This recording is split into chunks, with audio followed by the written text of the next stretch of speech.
Welcome, welcome, welcome, everybody, to another great episode of Real Life Matters. And of course, I am your host, DBoss. And I just do want to thank everyone who has been supporting me over the past few years, watching my show. I trying to bring you the best in entertainment and edutainment so that, you learn something here when you're on Real Life Matters. Every episode, no matter who it is, you're learning something, and that's what I want to give back to the community. And thank CaribVision and BellFibe for us being on there and available to so many networks, so to give the guests the premium exposure. So if you guys want to be on in CaribVision, you want to put commercials, or you want to put commercials in my show and my episodes or anything like that, just contact me. I will happily get you connected and stuff, because we're not just showing, even though I'm from Canada and into GTA, we're not just showing on the GTA, and some areas you have full exposure going worldwide. So that's what's your benefit of coming on the show and being on CaribVision and all the rest of it. So it's a great opportunity, it's a great network, great exposure for people that are want to come up and coming. And if they're already established, it's fine, because they're not going to have an interview done like me. They don't call me the Oprah of Canada for nothing. So I didn't give myself that name, but a Toronto International Film Festival did that when they premiered my show, and I thank them so much for them doing that. And it's just catapulted me to where I'm at today. But today I got a film director on here and a film producer, and he's going to tell us all about his journey and what he's done and all the things that's been happening. And with him, it's his time to have the complete exposure, because sometimes the film producers don't like to talk too much. They don't like to be in front of the camera. They want to be behind it. But today he's going to be in front of it. So with no further ado, let's get into it with Andrew Moodie. Hey. Well, I'm telling you, you're here, and it's true what they say with the film producers. They don't like talking too much, but you're gonna talk today. I'm a producer, but I'm also an actor. I've been on Star Trek Discovery. I've been my big claim to fame is I did a movie called How to Lose a Guy in 10 Days with Matthew McConaughey back in the day. Yeah, okay. Yeah. I was in I was poker playing buddy of Matthew McConaughey, and he was great to work with. He's a great actor, but here's the thing. Here's the thing about Matthew McConaughey, because when I was on set, and I swear to God, if he was in this room right now, I would say this to his face. Okay, so when he's on set, he is working out. He is doing push-ups and crunches and everything, because Matthew McConaughey, he had to look good. And then I saw him in an interview afterwards, talking about how to lose a guy in 10 days.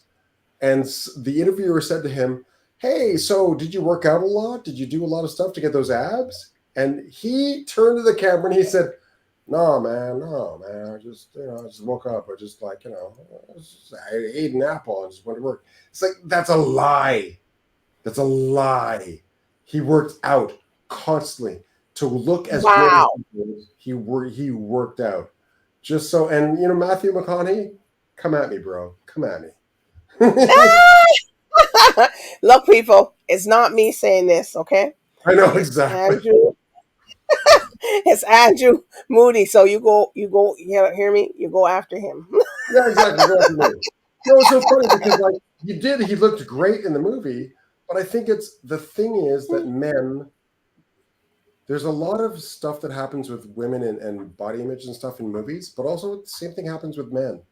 And so if you don't say, when you appear in a Marvel movie and you've got great abs, you should say to men, yeah, no, I didn't just wake up that way. So some men make you think that, though. Yeah, man. Oh, yeah. Oh, what are you talking about? Hot body? I don't know. I just woke up. I don't know. She was just like, no, you had a trainer.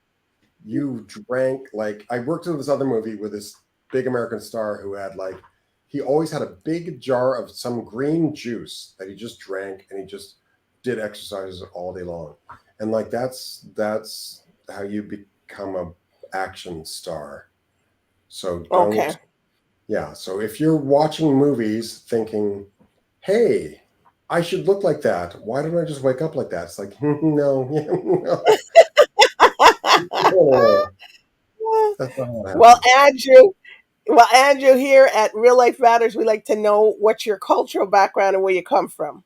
Oh, sure. So I was born here in Canada, but I my parents are Jamaican, and like they took me when I was a kid to Jamaica, and I got to see my culture, and it was amazing. Like I got to eat a mango that was warmed by the sun.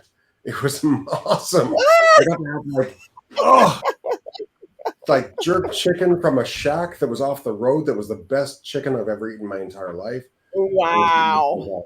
oh my Except god. your mother. Except your Like mother's, my right? mother. You know what? My mom didn't make the chicken. No, my mom didn't No? make the chicken. No, she made patties, ackee and saltfish, but she did not make jerk chicken. So my Oh, mom was like, okay, you can have jerk chicken from somebody else and like it. She was okay with that. wow. Yeah, I didn't think and know if you were from Jamaica. If you I were know, right? Jamaican or not. Well, I we also wasn't see sure. that. I was thinking. So what made you want to become an actor? I think I was born that way. To be very honest with you, my sister is also an actor, and she is in. Okay. Yeah, she's in a series called the Lord of the Rings series, which is like Okay. the One Ring or whatever it's called. I'm such a bad brother.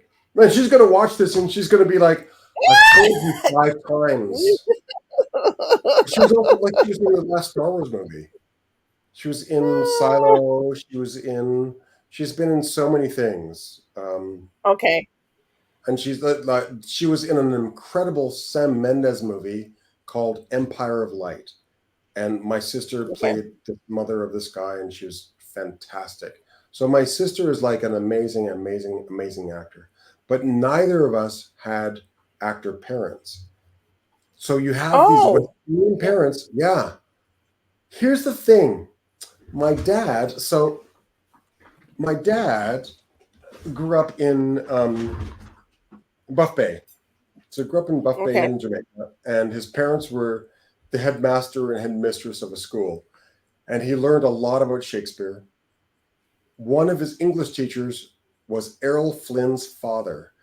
So Okay. Errol Flynn, like his father, moved to Jamaica, became a teacher in a boys' school, and his son one day flew down to Jamaica on a plane, landed on the soccer field with Elizabeth Taylor.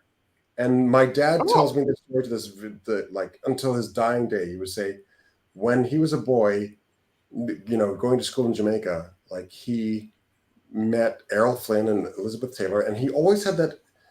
And he never wanted to be an actor, but you could tell that he respected the arts. He respected Shakespeare. Oh god, he would go on and on about Shakespeare and about movie making and about actors, but he wanted me to be a doctor or a lawyer. Oh. But he would tell me these stories about Errol Flynn flying a plane into Jamaica to like hang out with his dad, who was his teacher. And I was just like, I want to be Errol Flynn. I don't want to be a mathematician. I don't want to be an English teacher. I want to be the guy who flies the plane with Elizabeth Taylor onto the soccer field of your school.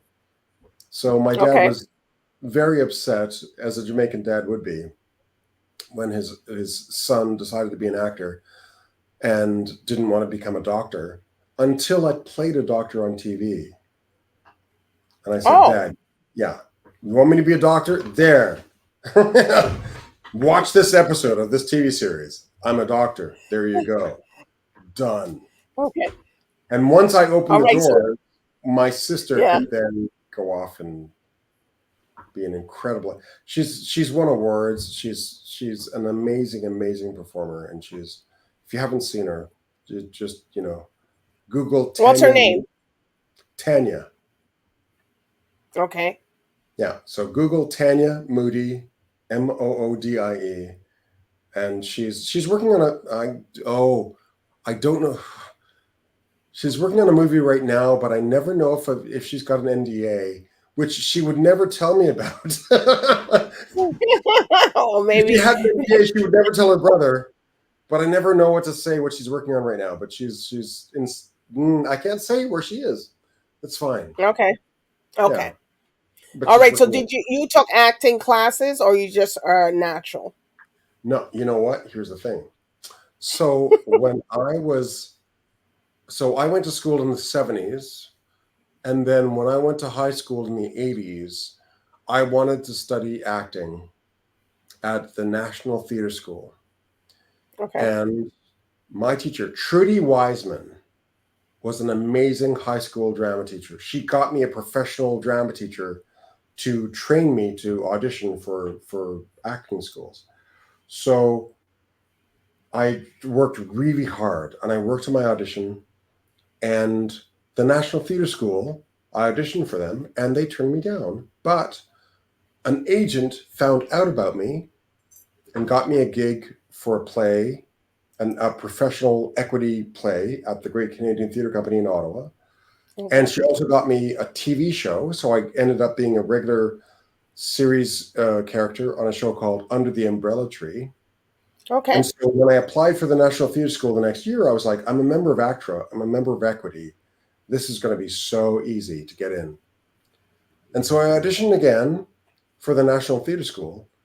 And they told me, you don't have what it takes to be a professional actor. And I was so Wow. upset. Yeah, I was so upset. So I went to my friend Sheila Corbett.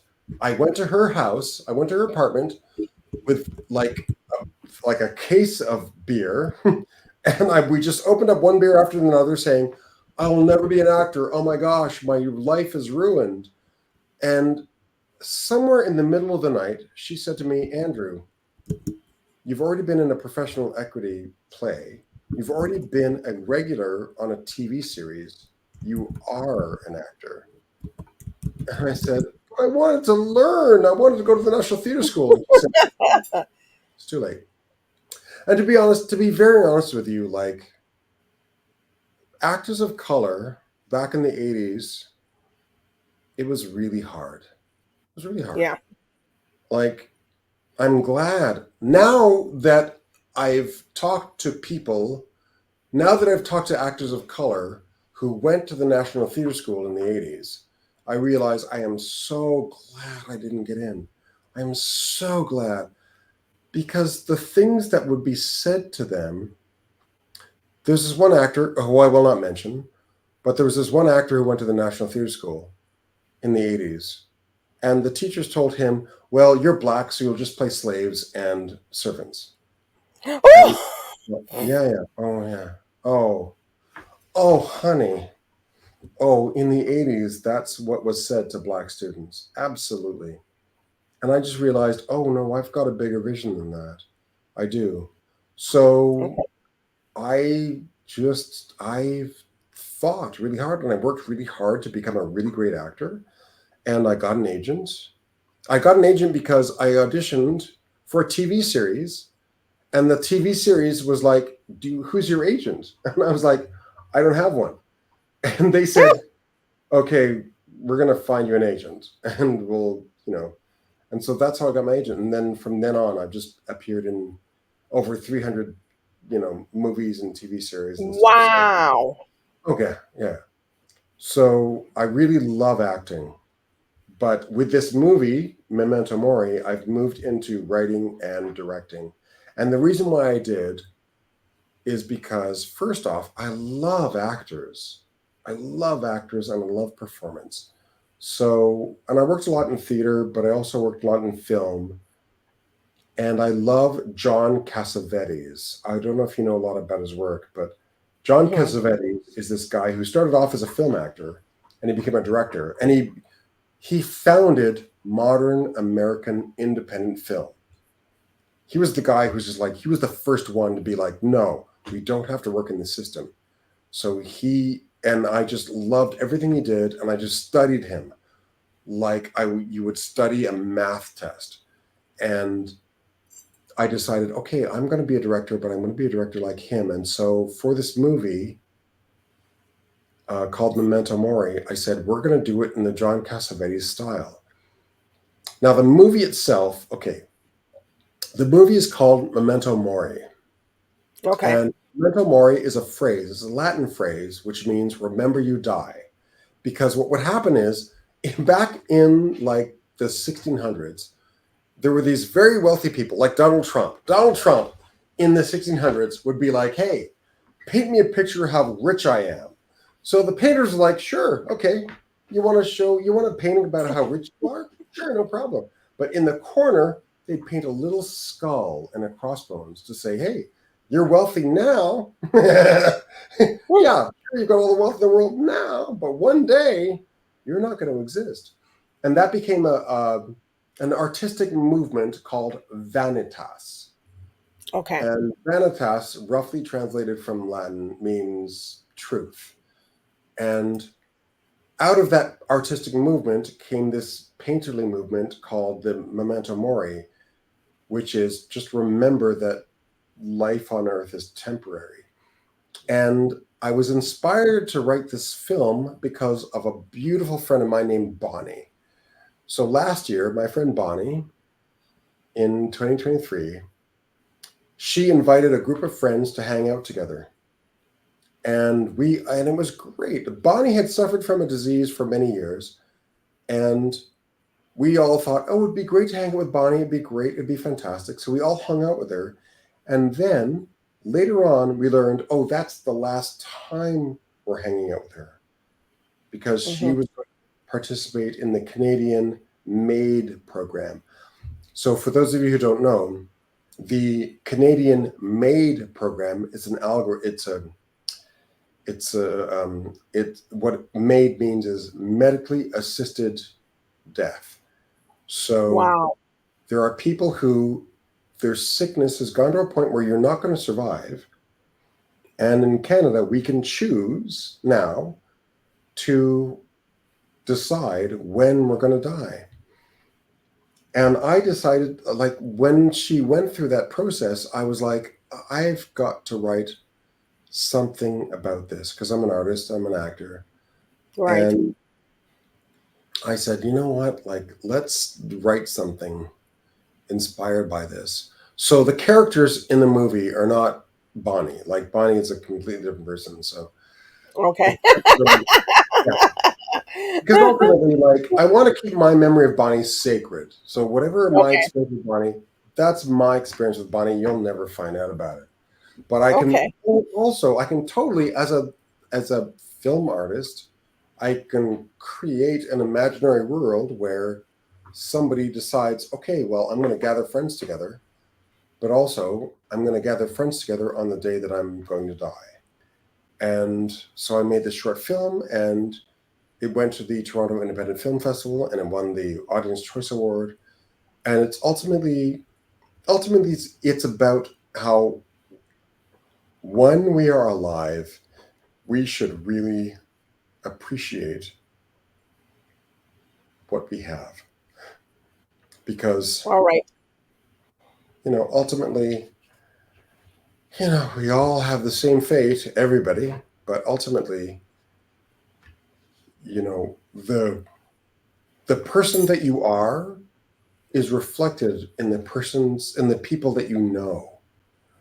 So Okay. if you were to, like, if all of a sudden I was to take you out of the universe, and if I were to be to say, okay, well, how can we know who you are? I would look to your friends. And I would say, okay, well, who is this person? And your friends would have an imprint of who you are. And Okay. that's what it's about, like, about how when you are alive and you're living your life with all the people in your life, just remember that your imprint of who you are is imprinted on the people in your lives. And sometimes it can be contradictory. There can be people, trust me, there are people who think I'm an asshole. Absolutely. There are people who think I'm a jerk. I said absolutely. Totally. Absolutely. And there are people who think I'm not a jerk. And if you mesh their experience of me together, you would get an image of who I really am. You know? All right, so let's go see the trailer of this. We're gonna see it. Yeah. If you can load it up, that'd be great. Yes, I will. I will. I will. Yeah. Yes.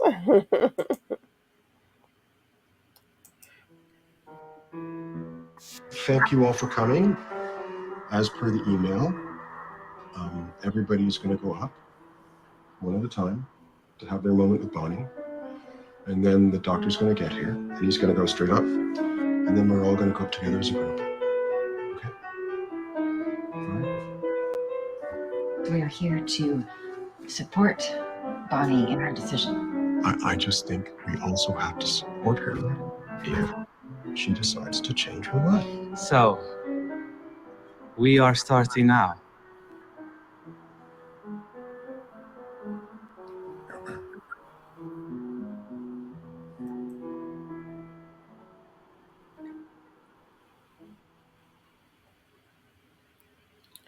Yeah.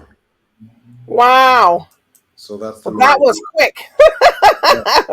That was quick. Too, like in that movie, in that trailer, did you notice where the skull was? Because there was a skull. Yes, it was in the middle.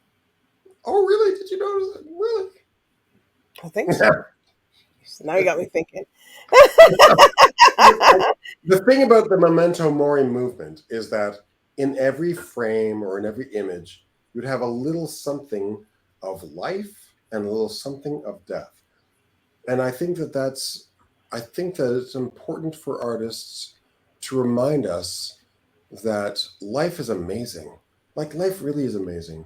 And I love living life. I've got 2 amazing kids. I got a son, Zane. I got a daughter, Ariana. They're awesome. I got an amazing wife. I mentioned my kids before my wife, but she'll understand.